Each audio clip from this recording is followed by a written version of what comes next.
एका मुलीची missing complaint. 9 महिने काहीच घडलं नाही. कोर्टानं पोलिसांची परेड घेतली आणि 48 तासात पोलिसांना सापडला हाडांचा सांगाडा. तो हाडांचा सांगाडा पुष्पाचा नाही तर मग कोणाचा? 21 जुलै 2025. 18 वर्षांची पुष्पा कॉलेजला गेली होती. कॉलेजचा फॉर्म भरण्यासाठी ती कॉलेजला गेली होती आणि पुन्हा घरी परतलीच नाही. रात्री उशिरापर्यंत पुष्पा घरी आली नाही म्हणून तिची आई रेखा मेहतो पिंड्राजोरा पोलीस ठाण्यात गेली. पिंड्राजोरा पोलीस ठाणं हे झारखंडच्या बोकारोमध्ये आहे. पुष्पा घरी आली नाही म्हणून तक्रार करण्यासाठी पोलीस स्टेशनला रेखा गेली, पण पोलिसांनी तिची तक्रारच घेतली नाही. तरुण मुलगी हरवली, घरी आली नाही की ती कोणाबरोबर तरी गेली असेल, परत येईल असं एक कारण अनेकदा पोलिसांना वाटत असतं. त्यामुळे सज्ञान मुलींबाबत शक्यतो असाच विचार करून अगदी सुरुवातीला तक्रार घेतली जात नाही असं बऱ्याचदा घडतं किंवा घडवलं जातं. रेखाचं अपहरण झाल्याची तक्रारही पोलिसांनी लगेच घेतली नाही. पोलिसांना कदाचित हे प्रकरण तितकं सिरियस वाटत नसावं त्यावेळी. पण मुलीच्या चिंतेत रेखा सलग 2 दिवस पोलीस स्टेशनला जात राहिली. मुलगी बेपत्ता असल्याची तक्रार घेण्याची विनंती तिनं पोलिसांना सारखी सारखी 2 दिवसात केली. रेखाने एक गोष्ट नोंद केली होती. तिला वाटलं पोलिसांना ते सांगून तक्रार घ्यायला भाग पाडू शकतो. त्यामुळे तिने ती गोष्ट पोलिसांनाही सांगितली, जी महत्वाची सुद्धा होती. रेखाच्या माहितीनुसार 21 एप्रिलला जशी पुष्पा रात्री घरी आली नाही, तसा तिचा एक शेजारी दिनेश मेहतो पण त्या रात्री घरी आला नव्हता. तो पण गायब होता त्या दिवसापासून. तर त्यानंच पुष्पाला काहीतरी केलं नाही ना? हीच माहिती, ही शंका तिनं पोलिसांना पण सांगितली आणि पोलिसांकडे दिनेशची तक्रारही केली. दिनेशला पकडून त्याची चौकशी करा यासाठी ती पोलिसांना विनंती करत राहिली. पोलिसांनी नेहमीप्रमाणेच रेखाची त्या दिवशीही आश्वासनांवर बोळवण केली होती. पण रेखा पुन्हा पुन्हा येते म्हटल्यावर पोलिसांनी शेवटी तक्रार घेतली तर ही परत येणार नाही या विचारानं बहुधा तिची तक्रार दाखल करण्याचा निर्णय घेतला. त्या 4 दिवसांनंतरही पोलिसांनी लेखी तक्रार घेतली, पण तो FIR नव्हता. तर रेखा मेहतोची एक तक्रार घेतली की तिची मुलगी हरवली आहे किंवा तिचं किडनॅपिंग झालंय. कायदा असं सांगतो की कोणी तक्रार घेऊन आलं तर त्याची तक्रार घेऊन तपास करा. त्यानंतर 72 तासांच्या आत FIR दाखल करा. पण रेखाच्या तक्रार घेण्याच्या अर्जवांकडे पिंड्राजोरा पोलीस ठाण्यातल्या पोलिसांनी दुर्लक्ष केलं. अनेकदा पोलीस स्टेशनच्या फेऱ्या मारूनही जेव्हा काहीच होत नाही, तेव्हा मग रेखाला आणि तिच्या नवऱ्याला कुणीतरी सांगितलं की एखाद्या मोठ्या पोलीस अधिकाऱ्याकडे जा. मग ते आईबाप SSPच्या तिथल्या पोलीस ठाण्याच्या SSPच्या कार्यालयात जायला लागले. तिथंही त्यांची बोळवण होत राहिली, पण ते चिकाटी सोडत नव्हते.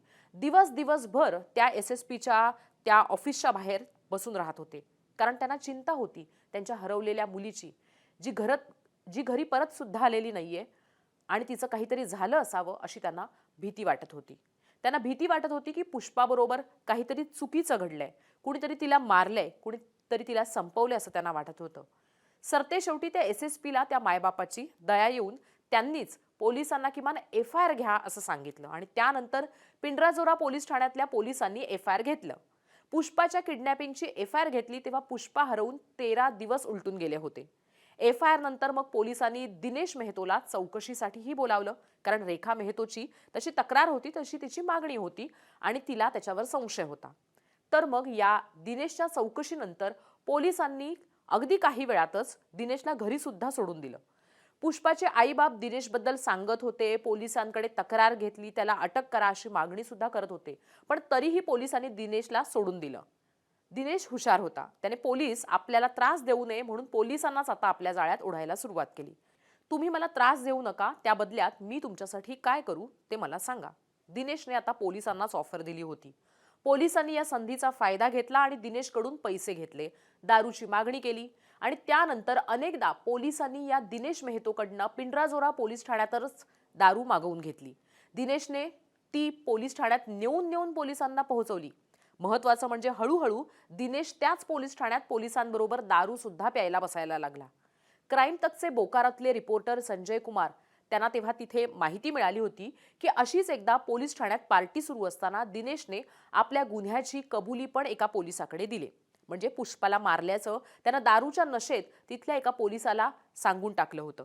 पुष्पाचा मृतदेह तिथेच फेकल्याचं आणि चाकूही तिथेच टाकून दिल्याचंही त्यानं पोलिसांकडे कबूल केलं होतं. पण त्या पोलिसांनी तेव्हा त्याला अटक केली नव्हती. उलट तेव्हा तिथल्या एका पोलिसानं दिनेशला सल्ला दिला की तू वेडा आहेस का? हा की अशा पद्धतीनं मृतदेह असाच फेकून दिलास, आसपासच्या गावातल्या कोणाला तरी कळेल आणि मग तू असा खून केलायस किंवा तिचा मृत्यू झालाय ही बाब उघड होईल. त्याऐवजी मृतदेह पुरून टाक आणि चाकू मृतदेहापासून काही अंतरावर फेकून दे किंवा नेऊन टाक. त्यानंतर 8 ते 10 दिवसानंतर दिनेश पुन्हा त्या क्राईम सीनवर गेला होता. त्यानं चाकू दुसऱ्या बाजूला फेकून दिला. आता त्या वेळात पावसाळा होता, त्यामुळे अशा परिस्थितीत पुष्पाच्या मृतदेहातनं दुर्गंधी नक्की आली असेल, पण लोकांचं त्याकडे लक्ष कसं गेलं नाही असा सवाल अजूनही विचारला जातोय. त्यावेळी क्राईम टचच्या त्याच रिपोर्टरनं माहिती घेण्याचा सुद्धा प्रयत्न केला होता आणि त्याला मिळालेली ती माहिती धक्कादायक सुद्धा होती. काही महिन्यांपूर्वी त्याच ठिकाणी म्हणजे जिथं दिनेश मेहतोनं सांगितलंय की त्यानं पुष्पाला मारून टाकलं होतं, अगदी त्याच ठिकाणी किंवा त्या आसपासच्या परिसरामध्ये एक डेड बॉडी मिळाली होती, तशीच झाडी पडलेली. दुर्गंधी यायला लागली तेव्हा आसपासच्या गावकऱ्यांच्या लक्षात आलं आणि त्या गावकऱ्यांनी पोलिसांनाही याची माहिती तेव्हा दिली होती. पण तेव्हा झालं असं होतं की ज्यानं मृतदेहाबाबत माहिती दिली होती पोलिसांना, त्यालाच पोलिसांनी त्रास द्यायला सुरुवात केली. त्याच्याच मागे पोलीस हात धुवून लागले. सांग खून कोणी केला ते? तुला माहिती आहे खून कोणी केला ते आणि तू आमच्यापासून लपवतोय? असंही म्हणतात की काहींनी पुष्पाचा मृतदेह पाहिला होता, पण त्यांनी पोलिसांना सांगितलं नाही, कारण मागच्या अनुभवातनं आता त्यांच्यात भीतीचं वातावरण होतं. पोलीस त्यांच्याच मागे लागतील, त्यांना अडकवतील या भीतीनं कोणीच तेव्हा बोललं नव्हतं. पण ती पुष्पाच होती की आणखीन कोणी, असाही प्रश्न आहेच. तर असो, तर गावकऱ्यांना तिथं एक डेड बॉडी, एक मृतदेह दिसला होता, त्यांनी तो पाहिला होता. आता ज्या पोलीसवाल्याकडे दिनेशनं खून केल्याचं मान्य केलं होतं, त्यानं दिनेशला पकडण्याची, अडकवण्याची भीती घालायला सुरुवात केली होती. पण तेव्हा मग त्या पोलिसाला देण्यासाठी दिनेशनं 10 लाख रुपये जमवले होते. ते पैसे त्याने पिंजराजोरा पोलीस ठाण्यातल्या पोलिसांमध्ये वाटले सुद्धा. ज्या पोलिसाकडे खून केल्याचं दिनेशनं कबूल केलं होतं, त्याला दर महिन्याला 35,000 रुपये देण्याचं आमिषही दिनेशनं दाखवलं होतं. महत्वाचं म्हणजे नुसतं आमिष नाही दाखवलं, तर तसे तो पैसे त्या पोलिसाला देतही होता. कबूल केल्याप्रमाणे महिन्याला 35,000. हेच चक्र कायम राहिलं. दिनेश पोलिसांना पैसे देत राहिला. पोलीस ठाण्यात दारूची पार्टी होत राहिली. दिनेश त्या पार्ट्यांमध्ये पोलिसांच्या मांडीला मांडी लावून दारूच्या पार्ट्या जोडत राहिला. इथं पुष्पाच्या आईवडिलांना काळजी वाटत होती. पुष्पाच्या आईवडिलांनी पोलीस स्टेशन, गावचे सरपंच, पोलिसातले अधिकारी अगदी सगळ्यांना भेटून पुष्पाचा शोध घेण्याची मागणी लावून धरली. त्यानंतर कोणाच्या तरी सल्ल्यानं पुष्पाचे आईवडील ग्रामपंचायतीची उपाध्यक्ष असलेल्या बबिता देवीला भेटले. तेव्हा बबिता देवी त्यांना घेऊन एसपीच्या ऑफिसला गेल्या. पण तिथूनही फक्त आश्वासनच पुष्पाच्या आईवडिलांना आणि बबिता देवींना मिळालं. बऱ्याच महिन्यानंतर मग बबिता देवीच्या सल्ल्यावरूनच पुष्पाच्या आईवडिलांनी कोर्टात जाण्याचा निर्णय घेतला. तेव्हा एक दिवस कोर्टानं सर्व अधिकाऱ्यांना एका दिवसात कोर्टात बोलावून त्यांची परेड घेतली. त्यांना चांगलं झापलं. 9 महिन्यानंतरही एका मुलीचा शोध लागत नाही, मुलीची एफआयआरही वेळेत घेत नाही. यावरून कोर्टानंच पोलीस अधिकाऱ्यांना सुनावलं. डीजी, आयजी लेवलच्या अधिकाऱ्यांना असं कोर्टात बोलावून झापलं आणि हे अशा पद्धतीनं कोर्टात पोलीस अधिकाऱ्यांना बोलावून झापणं, त्यांची परेड घेणं हे पहिल्यांदाच घडल्याचं म्हटलं जातंय. आणि मार्च महिन्यात पोलिसांना आदेश देण्यात आले आणि त्याच वेळेस जुनी एसआयटी टीम स्थगित करून नवी एसआयटी टीम तयार करण्यात आली. 10 एप्रिलला एसआयटीची टीम स्थापन झाली. 11 एप्रिलला त्याच दिनेश मेहतोला एसआयटी टीमनं उचललं. त्यानंतर अवघ्या काही तासातच दिनेश मेहतोनं पोलिसांकडे आपला गुन्हा कबूल केला आणि त्यानंतर एसआयटी टीम दिनेश मेहतोला एका जंगलात घेऊन गेली. ते कव्हर करण्यासाठी तेव्हा तिथं मीडिया सुद्धा होता, पण पोलिसांनी मीडियाला कॅमेरे वापरण्यापासून किंबहुना तिथं कॅमेरे नेण्यापासूनच रोखलं होतं. काही सापडलं तर त्याचं फुटेज देण्याचं आश्वासन पोलिसांनी माध्यमांना दिलं होतं. पोलिसांना त्याच दिवशी तिथं हाडांचा सापळा सापडला. त्यानंतर मग तिथल्या स्थानिक पोलिसांच्या कामावर प्रश्न उपस्थित व्हायला लागले. तेव्हा मग स्थानिक पत्रकारांकडून त्या पोलीस ठाण्यात काय काय घडतं ते समजून घेण्यासाठी तिथले सीसीटीव्ही फुटेज तपासणं गरजेचं आहे, ही बाब लावून धरण्यात आली. तेव्हा त्याच पोलीस ठाण्याच्या सीसीटीव्ही फुटेजमध्ये एक आरोपी ज्यानं खून केलाय त्या पोलीस ठाण्यात पोलिसांबरोबर दारू पित असल्याचं उघड झालं. तोच तो दिनेश मेहतो. त्यानंतर मग एसपीनं त्या पोलीस ठाण्यातल्या 28 जणांचं निलंबन केलं आणि एक प्रेस नोट सुद्धा जाहीर केली. त्याच्या 4 ते 5 दिवसानंतर लगेचच त्याच एरियातल्या मोठ्या पोलीस ऑफिसर्सना सुद्धा एक नोटीस आली त्यांचं ट्रान्सफर झाल्याची. दरम्यान कोर्टात पुष्पाच्या वकिलांनी अजब मागणी केली. त्यांचं म्हणणं होतं की पुष्पा गायब झाल्याच्या 9 महिन्यानंतर कोर्टाच्या आदेशामुळे अवघ्या 48 तासात पोलिसांनी हा हाडांचा सांगाडा शोधून आणला, तर हा पुष्पाचा आहे की नाही हे तपासायला हवं.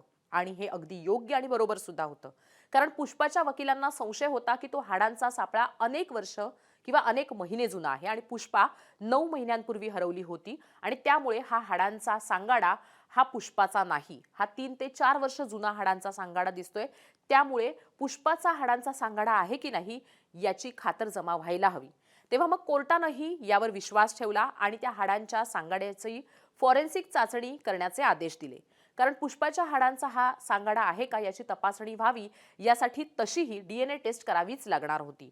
पण कोर्टानं ही टेस्ट CFSL म्हणजेच सेंट्रल फॉरेन्सिक सायन्स लॅबोरेटरी जी कोलकात्याला आहे तिथे करण्याचे आदेश दिले.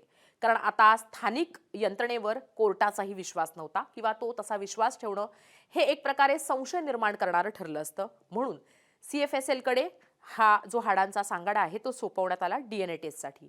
2 आठवड्यानंतर त्या हाडांच्या सांगाड्याचे रिपोर्ट येतील तेव्हा पुष्पाच्या वकिलाचा संशय खरा आहे की नाही याचा उलगडा होईल.